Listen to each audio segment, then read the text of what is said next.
You don't have to be great to start, you guys, but you have to start to be great. That is massive because you can wait the rest of your life and you could throw stones at things that shine and be pissed off that people are doing the things. They did the things. And if you want to do things, start doing the things. Start taking the risk. Start hitting somebody up being like, hey, I want to do a podcast. I know this sounds crazy, but I'm just going to do it. Like, I don't know what I'm doing. I never have known what I'm doing. The first time I crawled in the sex swing, it's not like I got a lesson. The first time I did a video, it's not like I had to figure it out. If you want to go be a nurse, go be a nurse. If you want to launch your underwater basket weaving business, go launch your underwater basket weaving business and stop being the shitty people that shame people for taking risks and doing big things.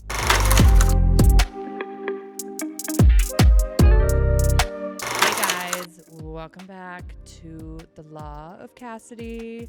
Cannot believe we are 4 episodes in, and lucky you could just get me today. Last episode with Haley was off the charts, so good. She's amazing. Her and I could talk forever, and she will be back. But today's episode is what I call a quickie, when it's just me talking to you. Awkward or not, whatever. We're here for it. So I thought it would be good to get into some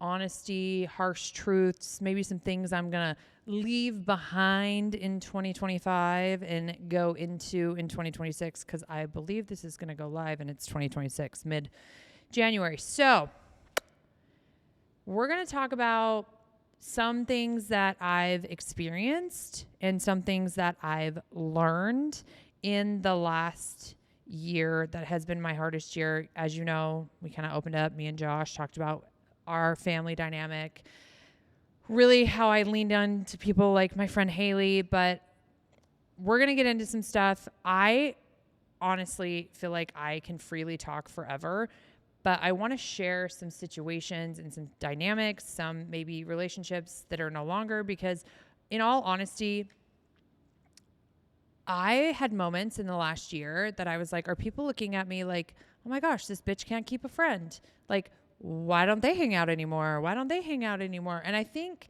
this type of a situation happens when you are elevating. And I've quickly realized in the last year, I don't need 30 fucking friends. I need like 4 solid or 2 solid or whatever. Like, and if you've ever felt like people just don't understand me or people don't get me, or like, wait, I thought that was my person, you're going to love this episode, because we're going to talk about one of my biggest weaknesses. And it is, I am such a giving person that I overgive.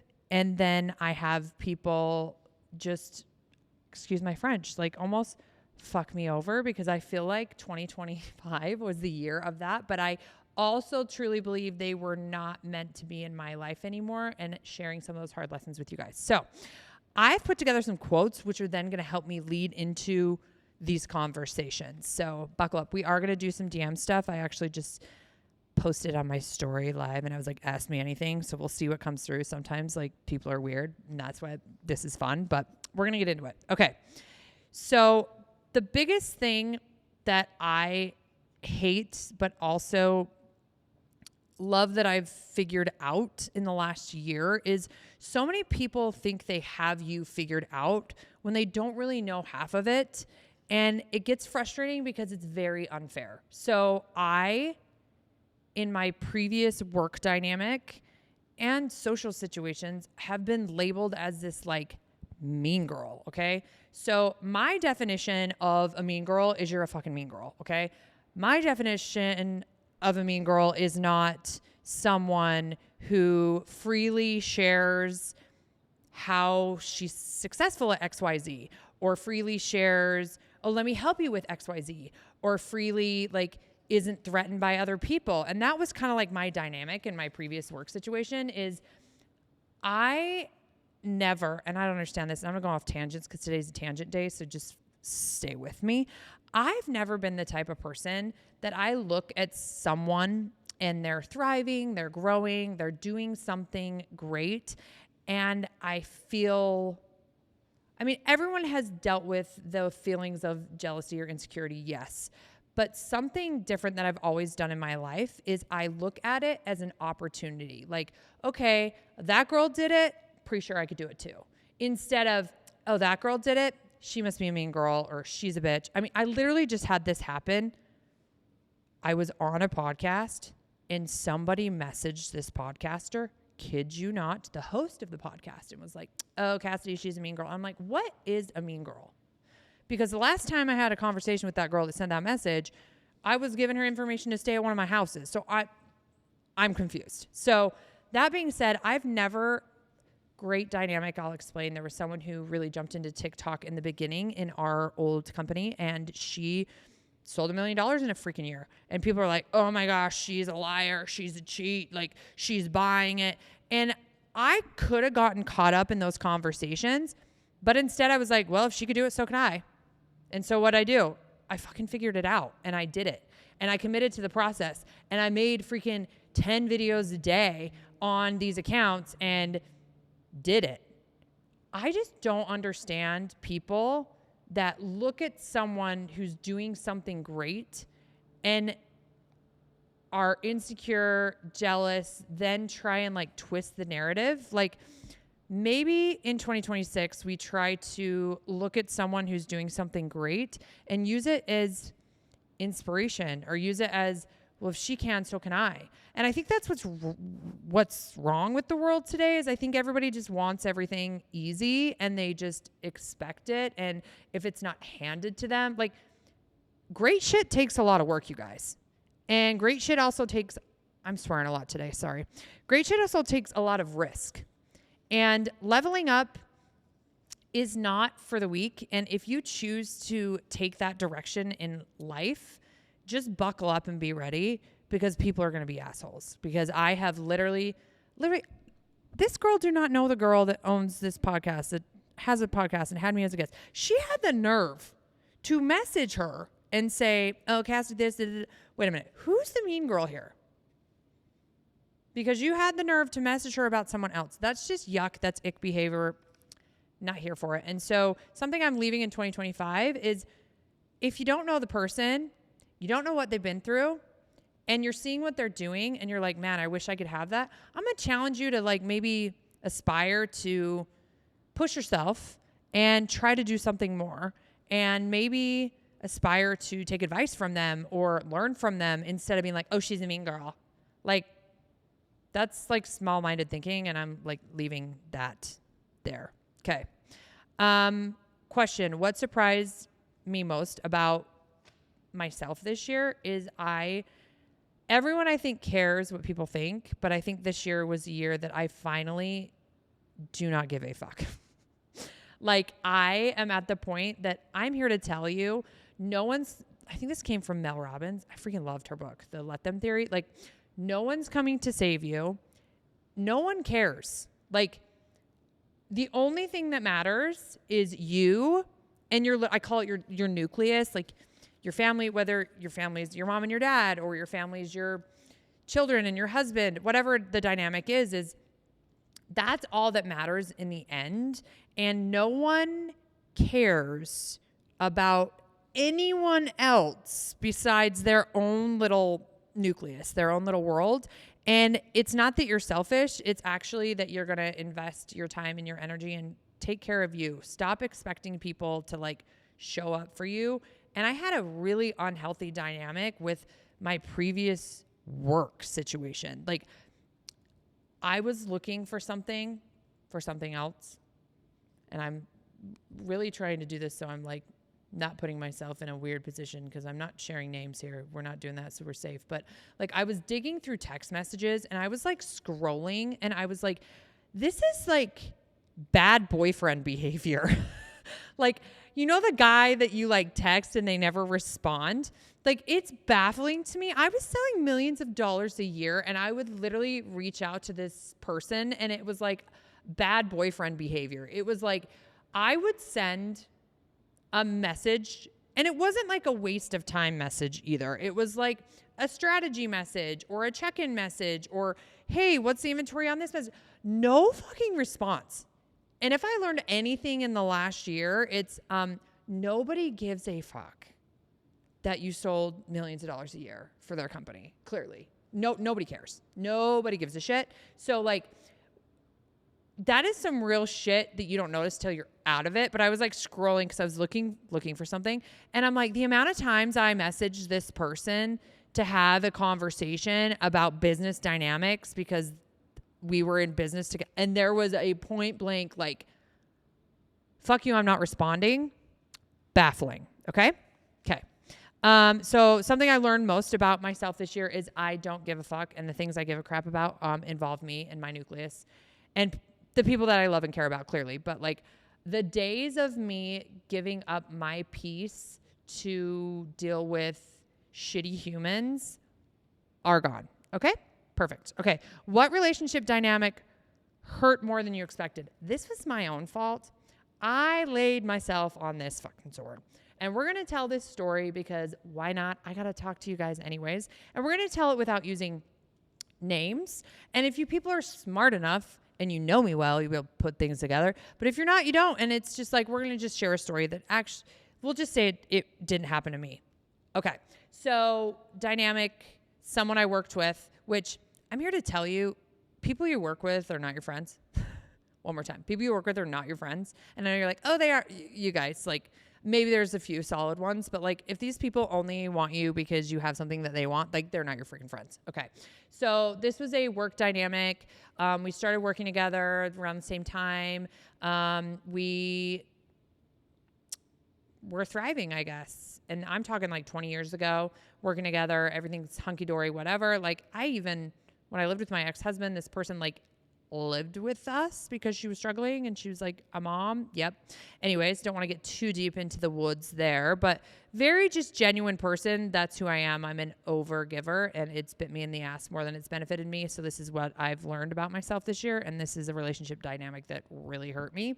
So I'm trying to remember how we had our initial, okay, it was Josh. Okay. So he's probably gonna hate me for sharing this, but whatever. Anyways, she lived with me and the ex-husband. Then I divorced the ex-husband. She was like my person, supportive, whatever. And she had a guy, and this is not someone in my life, but it is, but the names don't matter. She had a guy, okay, that she was with all the time, kind of like a toxic dynamic. But I was like really close to her in her life. So if there was any other men in the world, like I probably would have known. Yeah. Okay. So she was on a cruise with this guy and I was, the divorce girl living in my townhome, trying to date, and Mr. Bybee kind of fell in my lap. I mean, I clicked add friend. Remember when Facebook, it would be like people you may know, right? Clicked add friend. And then he messaged me and then we ended up on a date. I'm trying to trim this down because I got other stuff to go over, but this is kind of important. And this one probably hurt me the most. And we're talking on the date. He asked me what I do. I tell him what I do. And he's like, oh my gosh, I have a friend that does that. He tells me the friend's name. It happens to be my friend too. And I'm like, oh my gosh, how do you know her? And he's like, well, we dated. Instant gut punch, you guys. Like, this is like rule 101. You do not go date someone your friend dated. But in my defense, I had never heard of this man. This girl has dated Josh Bybee and I've never heard of it. That's a little weird. It's a little sketch. So I was like, okay, I feel really uncomfortable. And he's like, oh no, she'll be cool with it. She's so in love with, we'll just call him Greg. Okay. And her and Greg, like, she'll be happy that I met somebody. Cool. She comes back, her and I meet up for a little gym sesh. And I'm so excited to tell her all about Mr. Bybee because like, I knew the moment I met that man that I was going to marry him. Call me creepy, call me weird. I just did. Okay. And that conversation at the gym was very interesting because she then proceeded to say, oh no, you can't talk to him. He's mine. And I'm like, wait a minute. Aren't you with Greg? I love that I'm using the name Greg. And she's like, well, no, I always call Josh when things aren't going well with Greg. You guys, this sounds like stupid reality TV, but it literally was.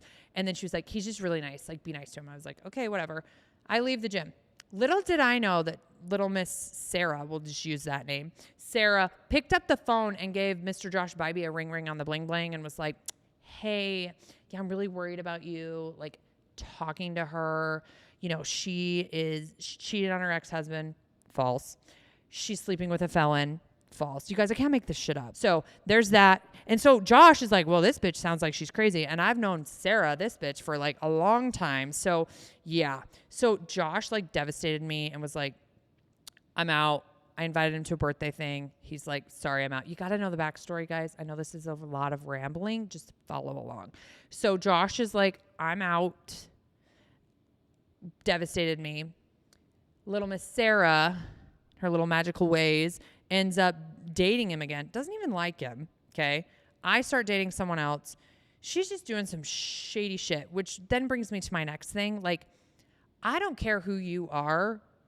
Your trauma that you do not deal with will continue to fuck up your life.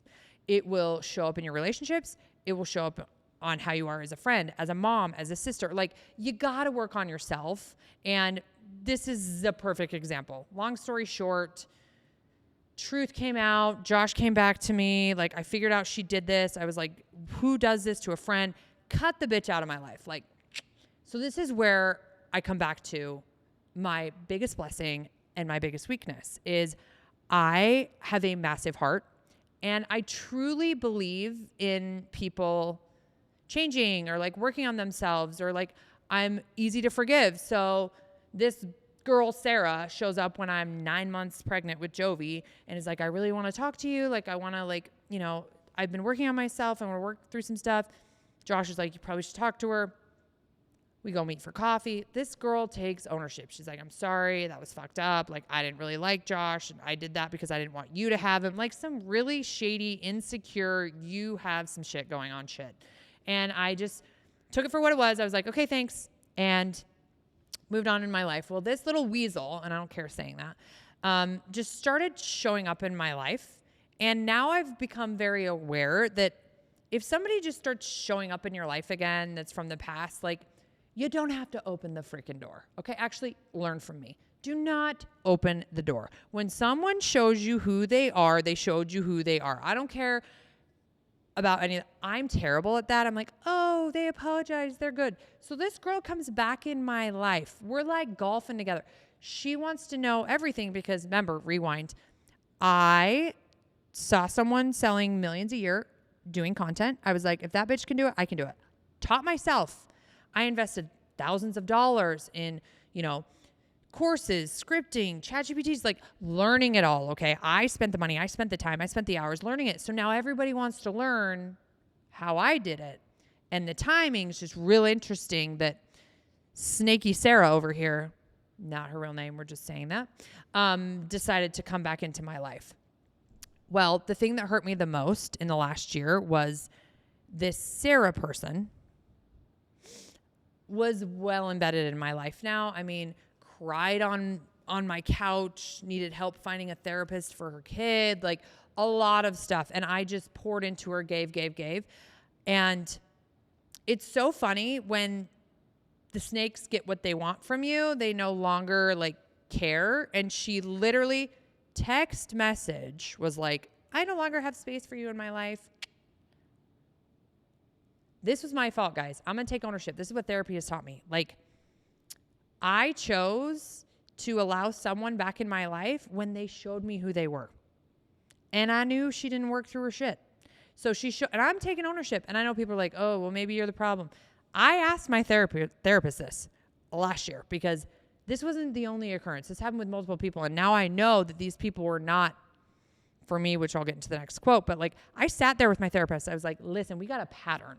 And if there's a pattern, then I must be the problem. Tell me what's wrong with me. That is called accountability, friends. And when you start working on yourself and understanding emotional maturity and taking accountability and realizing like, okay, this is happening. Like, what is the thing? Well, I am involved in this happening, so I must be the problem.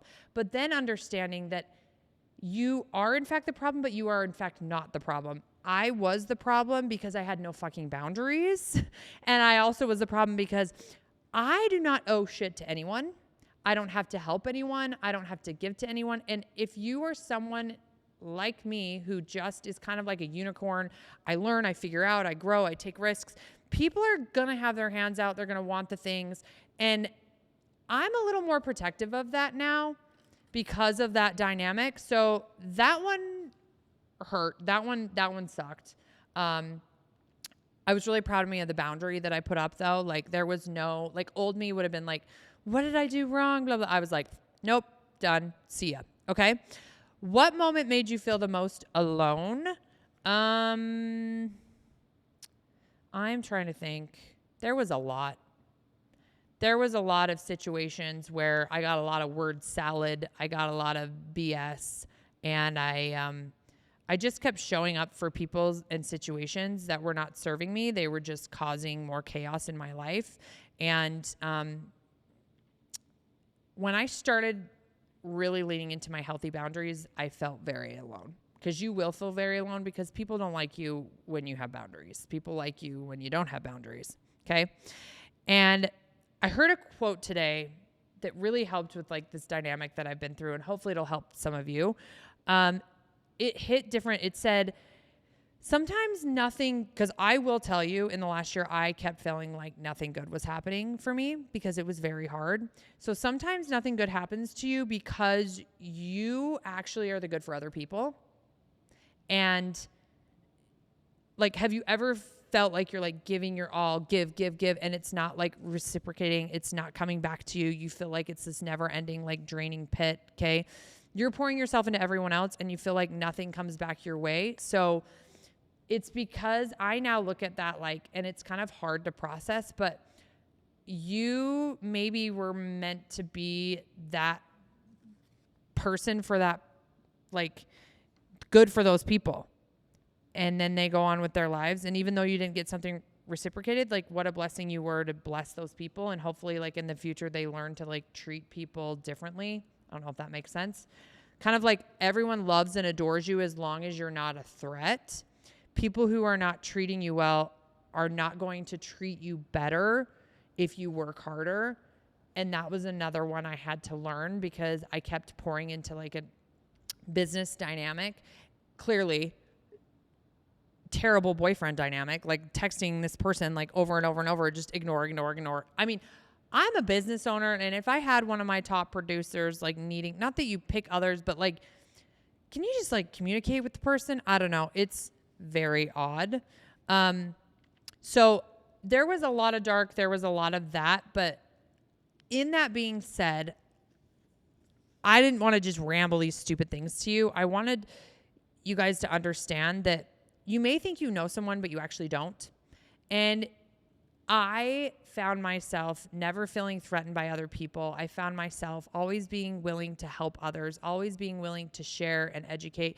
I mean, people would come to me and I'd be like, okay, this is how you film a video. This is how you script it. This is how you should make your content. This is like, if I was a nasty person, I would be like, oh no, figure it out. Because there's people like that on there, or this is going to cost you whatever. But it is funny when you start having boundaries. Like I had a position in my old work dynamic where I would train the whole sales force.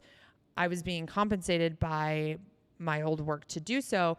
But then it started to get yucky and people were just not kind to me, not kind to the mean girl, but really they were the mean girls, if that makes sense.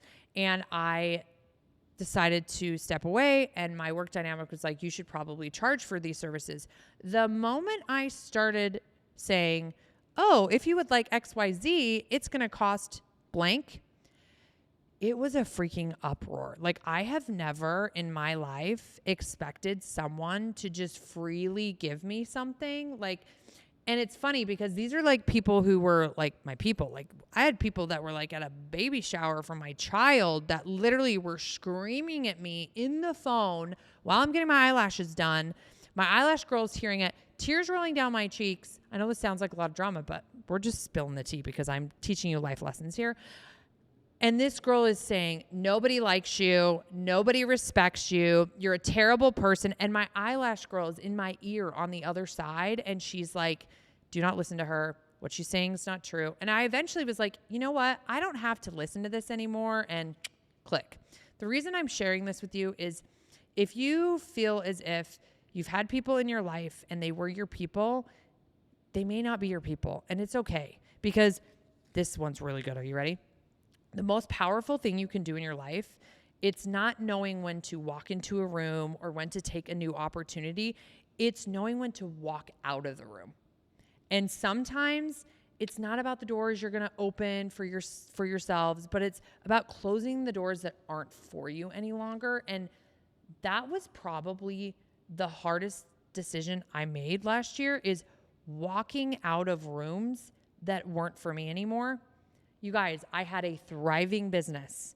I was selling millions a year. I had been connected to this dynamic for 20 years. But clearly this was not for me anymore. Clearly my mental health was struggling. Clearly I was like some desperate, deprived girlfriend. Not really, but I just use this so it makes sense. Like trying to reach out, trying to discuss business dynamics, being ignored. You guys, I could write a laundry list. Like it literally is a reality TV show. Like it's insane of what has happened to me in the last year, from getting cock-blocked when I was trying to source products for my new brand, from finding out someone was stealing from me and people are like, why don't you sue him? And I was like, I literally, him or her, you know, it may be either or. I mean, it's totally up to you guys to figure that out. But there is power in knowing that somebody knows I know. Somebody knows I know that millions was taken from me. And every day they get to wake up and know that I know. I know that they took that from me, and there is some power in that. And wasting energy in something that sucked so much out of my life for so long, not worth my energy. Okay, bye. So there's that. There's people who I thought were my friends that were not really my friends, screaming at me while I'm getting my eyelashes done, like cutting out all these people in my life. I remember calling someone like Haley and being like, what is wrong with me? Why does this happen to me? And she's just like, you are such a giver until you don't realize you gave too much. And then you realize you gave too much. And then you're just, you don't need to tell people everything. You don't owe everyone everything. You aren't required to save anyone. Like, I am the person I am today because I am a figure outer. I do put myself in risky scenarios. I take risks. I take the time. I invest the energy. I learn. And now that I'm surrounded by people that actually are the type of people I want to be surrounded by, we aren't threatened by each other. Like, there is some power being in a group of people like Haley, boss ass bitch, okay? She's freaking thriving, okay? Her success fuels me. I am not like, oh my gosh, she's making... No, I've never, ever been that way. My friends, Far Built Homes, Tyler McKell. Tyler just became the president of the Homeowners Building Association. I probably just slaughtered that. But I literally... McKell made a post. I shared the post. Congratulations, Tyler. You guys... And that's bringing me down to like the core point here is we are all humans and we are all just trying to take care of our nucleus. And there is power like supporting other people. You will not win in life if you are insecure, if you are miserable about life, if you are threatened by other people. You will win by lifting up other people and surrounding yourself with people that are not threatened by you, that see you as a, I'm surrounded by people that see my value, that literally appreciate the energy I put into my own stuff, appreciate the energy I put into their stuff. And this takes time, guys. This takes years. This takes a lot of learning. This takes getting the shit beat out of you. I have had it happen. And if you're watching this and you're like, oh my gosh, this bitch, woe is me. Everyone picks. This is not a victim mentality. Victim mentality is sitting there saying, oh my gosh, people are so mean to me. Like, this is terrible. And I can't thrive because these people did X, Y, and Z, or I can't thrive because this happens. No, I was a girl that walked my ass into freaking therapy. And I said, what am I doing wrong? I am the common denominator. This is a pattern. How can I change? How can I elevate? It's called self-awareness, you guys. And I'm here to tell you, just like I sat here with my husband and I was like, therapy literally is keeping us married. Like, if you are finding yourself feeling like a victim, you can't live your life in this victim mentality. You got to go and fix you, and you got to fix the way you process your emotions. You got to fix, because all that's going to do is make you realize what is important to waste energy on and what isn't. And taking accountability for myself, because guys, I am not perfect. No one is perfect. But you don't have to be a freaking asshole. You don't have to be an asshole because you feel like you're in victim mentality, and you don't have to be an asshole because, you just are a jealous, insecure human. You will thrive and you will grow just by being a kind and genuine person. You don't call the girl on the internet a whore on the door when she's in a sex swing. She's passionate about what she does. Instead of saying something negative, say, get a girl. I don't know. You don't talk shit on somebody who has more than you. You don't know. You weren't there 20 years ago when she drove to St. George in her Ford Edge, the Edgy Poo, okay, and sold $0 and could barely make rent. You weren't there. So my rambling today, I just hate that we live in a world of expectation. I hate that we live in a world where people take someone who is succeeding or doing more than them and they look at it as a threat and they try and take them down. That is a you problem. That is not a them problem. And you really can grow and become a bigger, better, thriving person if you take accountability for who you are, take ownership for who you are, and people may not like you. That is okay. You don't need to prove yourself to them. You don't need to apologize. I was finding myself apologizing. Why am I apologizing? Why am I second guessing what I'm saying? Why am I apologizing for the way I act? This is who I am. I'm not a disrespectful person. I'm a kind person. I help others. I've literally taught hundreds of women on how to do what I do. I'm an open book. People that are around me now, Margot Andrus, my girl, Margot and Tyson. Margot, love her. My sister-in-law works for them. They have a fragrance company, Atmos Fragrance. Woo woo. Anyways, my sister-in-law said that Tyson said, Cassidy is a wizard. It is wild how she can just sell stuff. But he says that because he respects me and he knows I've been in there and I'm willing to help my people. And that's how I'm okay with who I am. The whole world can go out there and message random people that are doing podcasts that I'm this terrible, mean human. But I know I show up to my friends' businesses and I'm like, hey, let me help you. I know I helped this business get on TikTok Shop. I know I helped this person get on TikTok Shop. I know I'm helping other people thrive, but I'm doing it in a way where I'm not just pouring into people and it's sucking the life out of me. I'm getting in return what I'm giving because I'm surrounding myself with the right people. So stop being an asshole, stop being insecure, and surround yourself with people that bring you energy. They bring you light. And just because somebody's moved through friends doesn't mean they're a shitty person. They maybe just started laying down boundaries and now all these people are pissed off because they're finally laying down boundaries. And the last thing I'm going to tell you, because I've been rambling today and there's a lot more good stuff and we're going to get some DMs too.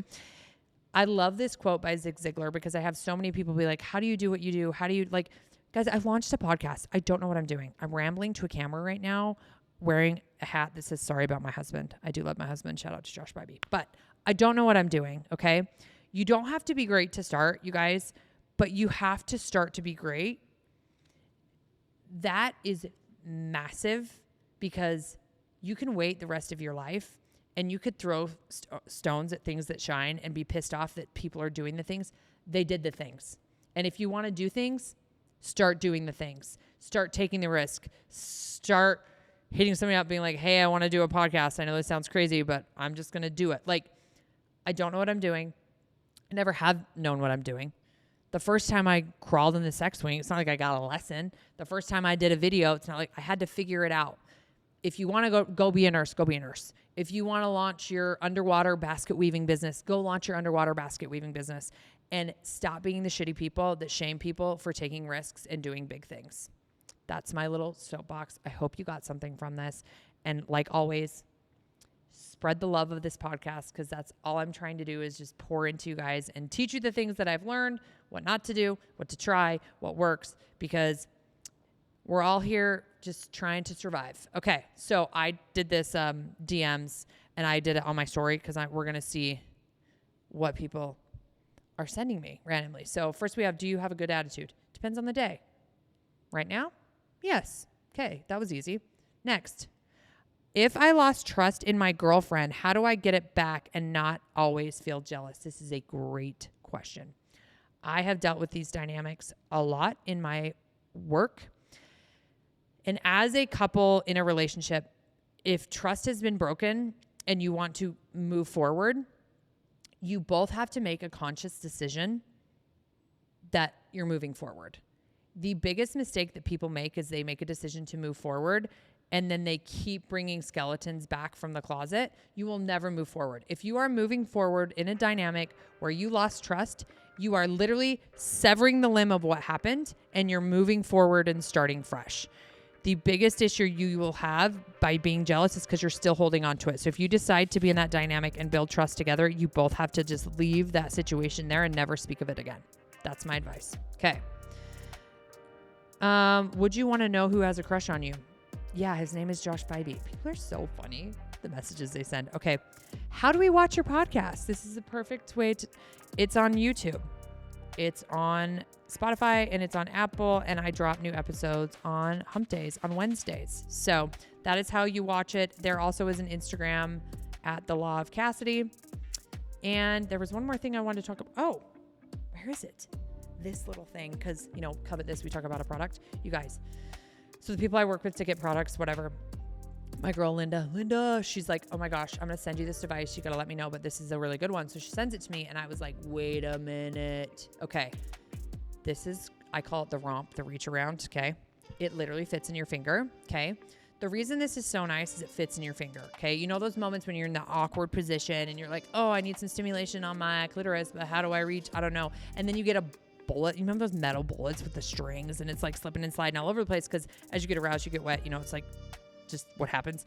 And then you're pissed because it's not sitting on the spot. Cause you know, as women, which we could talk about the clitoris another day, we will. I have a pillow. I'll explain all the things, but some women like a little pressure on the left side, the right side. It's like a nerve thing. It's a dynamic. So slipping and sliding all over the place. And then you're just so mad. You throw your bullet out of the party and then you break your bullet and you're pissed. That's why you need something like this, because this is going to sit right where it needs to be. It's not slipping and sliding. We don't have a cord.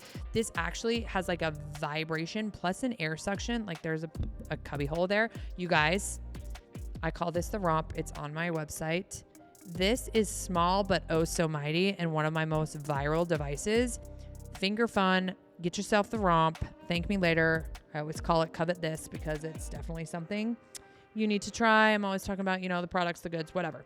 Anyways, sorry for the long rant about, let me tell you what fell apart in my personal life this year. And you guys, you're talking to a girl who, there was a point in my life where I didn't talk to my sister for 3 years. And we both were at fault. And then we emotionally matured and we worked on ourselves. And now I hate that I lost 3 years with my sister. Life is short. Stop trying to control other people. Worry about yourself. Don't be a jealous, insecure asshole. Celebrate other people's wins and you will continue to thrive. And that is where I'm going to end today at the Law of Cassidy. And our next episode, we'll talk then.